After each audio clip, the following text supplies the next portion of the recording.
अगर आपके ऊपर कोई चेक बाउंस का केस चल रहा है और आप उसको एक्स प्लेस से वाई प्लेस पे ट्रांसफर कराना चाहते हैं तो क्या करवा सकते हैं। या आपने किसी के खिलाफ कोई चेक बाउंस का केस कर रखा है और वो अगली पार्टी यानी जो एक्यूज्ड है वो उसको एक शहर से दूसरे शहर में उसकी ट्रायल को शिफ्ट करवाना चाहता है, क्या ऐसा पॉसिबल है? क्या आपकी कन्वीनियंस के हिसाब से ट्रायल को ट्रांसफर कराया जा सकता है? इन सारी बातों को honourable supreme court of India ने एक लैंडमार्क जजमेंट में डिटेल में डिस्कस किया है और फाइनली लेट डाउन किया है कि क्या ये पॉसिबल है या नहीं है। उस जजमेंट को आज हम इस डिटेल वीडियो में जानेंगे और आपको इन सारे सवालों को जवाब जानना है तो आपको इस वीडियो को एंड तक देखना पड़ेगा। वेलकम बैक टू चैनल, मैं हूं आपका अपना वकील एडवोकेट नमन मोहनोत और आप मेरे साथ देख रहे हैं लीगल शॉर्ट्स, वो चैनल जो आपको जागरूक करता है कानून की हर छोटी से बड़ी जानकारी के लिए। दोस्तों, एक बहुत जरूरी अनाउंसमेंट, अगर आपके जीवन में कोई कानूनी समस्या है या आप किसी केस का सॉल्यूशन चाहते हैं तो मैं नीचे लिंक दे रहा हूं, आप उस लिंक पर क्लिक करके मुझ तक या मेरी टीम तक पहुंचकर अपनी कानूनी समस्या का फोन पर या रिटर्न में समाधान पा सकते हैं। तो शुरू करते हैं आज का एक खास वीडियो जहां हम जानेंगे 138 की ट्रायल के बारे में डिटेल में।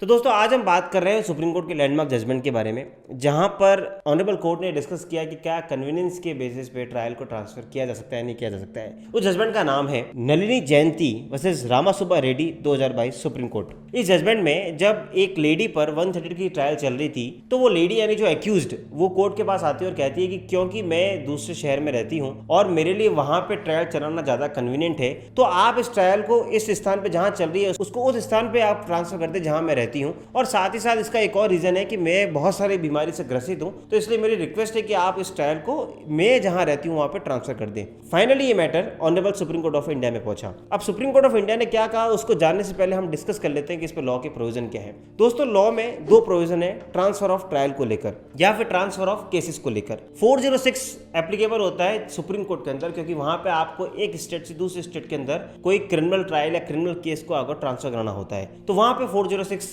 सीआरपीसी का एप्लीकेबल होता है। लेकिन अगर हम आप लोगों की बात करें यानी हम दर्शकों की बात करें जिनके कोई 138 के मैटर चल रहे हैं या कोई क्रिमिनल ट्रायल चल रही है, तो क्योंकि वो ट्रायल कहीं ना कहीं एनआई कोर्ट में यानी जो मजिस्ट्रेट वहां चल रही है तो आपके लिए एप्लीकेबल होगा 407 सीआरपीसी। दोस्तों, 407 सीआरपीसी ये कहता है कि ऑनरेबल हाई कोर्ट के पास यानी जिस आप मजिस्ट्रेट के पास आपका मैटर है उनके ऊपर जो हाई कोर्ट है यानी उस राज्य की जो हाई कोर्ट उच्च न्यायालय है उस कोर्ट के पास ये पावर है कि वो ट्रायल को एक शहर से दूसरे शहर में या एक कोर्ट से दूसरे कोर्ट में ट्रांसफर कर सकता है अगर उसको लगता है कि कोई इसके पीछे जस्टिफाइड एक रीजन है। 407 सीआरपीसी को यूज करने के लिए आपको एक एप्लीकेशन मूव करनी पड़ती है ऑनरेबल हाई कोर्ट में। कई बार हम इसको 482 के साथ ही एप्लीकेशन मूव करते हैं और कई बार हम एक ट्रांसफर एप्लीकेशन भी लगाते हैं कि 407 सीआरपीसी में ये कहते हुए कि मुझे ये जो ट्रायल है वो ये यहाँ इस कोर्ट में पेंडिंग है, मुझे इसको एक्स प्लेस से वाई प्लेस पे ट्रांसफर करनी है और इसके ये कारण है। तो 407 सीआरपीसी का आप यूज कर सकते हैं अगर आपके पास कोई जस्टिफाइड रीजन है तो। अब हम आते हैं इस केस पे। Honourable supreme court of India ने अपने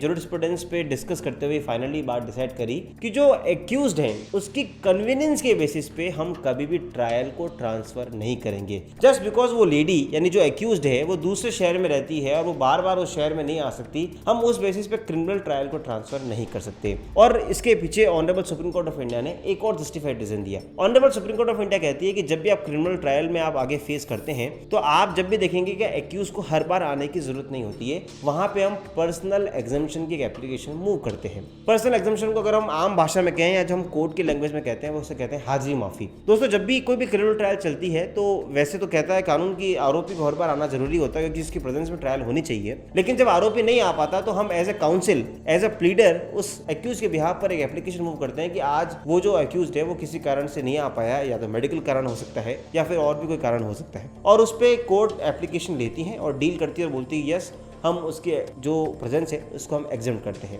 तो honourable supreme court of India ने इस प्रैक्टिस को भी यहाँ पे डिस्कस किया और कहा कि यस, जब अगर कभी उसको आना पड़े और वो नहीं आ सके तो वो पर्सनल एग्जेम्पशन की एक एप्लीकेशन मूव कर सकती है और अपनी प्रेजेंस को एग्जेम्प्ट करा सकती है। लेकिन अगर वो लेडी चाह रही है कि उसको मैं एक्स से वाई प्लेस पर ट्रांसफर कर दूं तो वो हम अलाउ नहीं कर सकते, क्योंकि अगर ऐसा करने लग गए तो इस देश में लिटिगेशन की बाढ़ लग जाएगी और हर आदमी अपनी क्रिमिनल ट्रायल को या जो 138 की एनआई ट्रायल होती है उसको अपनी कन्वीनियंस के हिसाब से किसी भी प्लेस पर ट्रांसफर करा देगा। दोस्तों, बहुत ही रेयर केसेस में ट्रायल को ट्रांसफर किया जाता है। फॉर एग्जांपल, आपका किसी कोर्ट में मैटर है और आपको लगता है कि जो कंसर्न जो मजिस्ट्रेट है या जो कंसर्न जज है वो बायस्ड है या फिर अगली पार्टी से उसके कोई रिलेशन कंडीशन है तो आप उसको लेके जा सकते हैं और केस को ट्रांसफर करा सकते हैं। या फिर कोई ऐसा जस्टिफाइड रीजन है जो कोर्ट को सोचने पे मजबूर कर दे कि यस ही इज राइट कि इस ट्रायल को ट्रांसफर किया जाना चाहिए, तो ही उन कंडीशन में क्रिमिनल ट्रायल को ट्रांसफर किया जाता है, अदरवाइज नहीं। तो सुप्रीम कोर्ट ऑफ इंडिया ने इस केस में फाइनल कर दिया कि आप कन्वीनियंस ऑफ द एक्यूज पे ट्रायल ट्रांसफर नहीं कर सकते। वैसे दोस्तों आपको यहाँ भी ये भी पता होगा कि जो 138 की जुरिडिक्शन है वो वहाँ पे होता है जहाँ कंप्लेनेंट का बैंक का अकाउंट है। फॉर एग्जांपल मैं जोधपुर बैठा हूँ और जिसने मुझे चेक दिया वो बॉम्बे में बैठा है, और अगर उसका जो चेक है वो बाउंस होता है तो मैं जोधपुर की कोर्ट में लगाऊंगा क्योंकि मेरा बैंक अकाउंट यहाँ पे है। तो बॉम्बे के उस पर्सन को एक्यूज को जोधपुर आकर ट्रायल फेस करनी पड़ेगी। वो सुप्रीम कोर्ट में जाकर 406 CRPC की पावर को इन्वोक करके उसको जोधपुर से बॉम्बे ट्रांसफर नहीं कर सकता जस्ट बिकॉज क्योंकि वो बॉम्बे में है, क्योंकि ऐसा honourable supreme court of India ने जजमेंट में कहा है। तो आज के बाद ये बात क्लियर है, at the convenience of the accused इस तरह की ट्रायल ट्रांसफर नहीं की जा सकती। अगर कोई आपके सामने वाली पार्टी इस तरह की कोई एप्लीकेशन लगाता है ट्रांसफर करने के लिए तो आप जजमेंट दिखाकर उसको खारिज करवा सकते हैं। अगर आपको इस वीडियो देखने के बाद फिर भी कोई समस्या है तो नीचे लिंक तक आप मुझसे पहुंचकर मुझसे बात कर सकते हैं। अगर आपको ये वीडियो पसंद आया है तो इस वीडियो को लाइक कर दीजिए और चैनल को सब्सक्राइब कर लीजिए ताकि आपको इस तरह के वीडियो मिलते रहेंगे। मिलेंगे अगली बार इसी तरह के कोई और नए वीडियो के साथ, तब तक के लिए जय हिंद, जय भारत।